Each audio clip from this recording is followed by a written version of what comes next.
బండి సంజయ్ 5వ విడత పాదయాత్ర schedule ఖరారైంది. October 15 నుంచి ప్రారంభం కానున్న సంజయ్ పాదయాత్ర ఆదిలాబాద్ జిల్లా ఖానాపూర్ నుంచి షురూ కానుంది.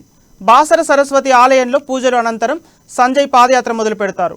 5వ విడతలో 20 రోజుల పాటు 200 కిలోమీటర్ల మేర ప్రజా సంగ్రామ యాత్ర కొనసాగనుంది.